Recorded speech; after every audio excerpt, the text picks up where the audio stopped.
And you're watching CP24. Health Canada has approved the Pfizer-BioNTech COVID-19 booster vaccine that targets the BA4, BA5 strains of the Omicron variant. Officials from Health Canada are speaking to reporters. Let's listen in.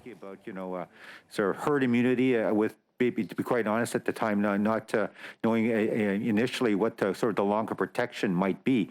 Now we're all learning, and the fact is that certainly what we've seen from the worldwide experience, as well as here in Canada, is that immunity wanes with time, and that's natural, normal for many vaccines and infectious diseases. So now, with the latest evidence we have, we recognize that it is about 6 months being the limit, and I think we're now changing, in terms of updating, informing Canadians that, hey, in some ways, I'm not saying it's a perfect analogy again, but take the case of influenza vaccine.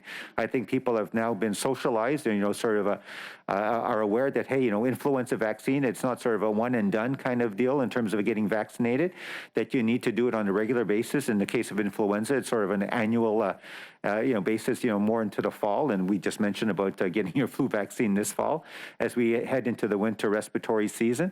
And I can anticipate that, our sort of education or awareness campaigns for COVID-19 vaccines may be aiming in the same direction, saying that, we don't know what the rhythm might be or the sort of what a regular getting updated in terms of a COVID-19 vaccine will be, based obviously on sort of the ever-evolving evolution of the virus and mutations. But I think that's where we're heading.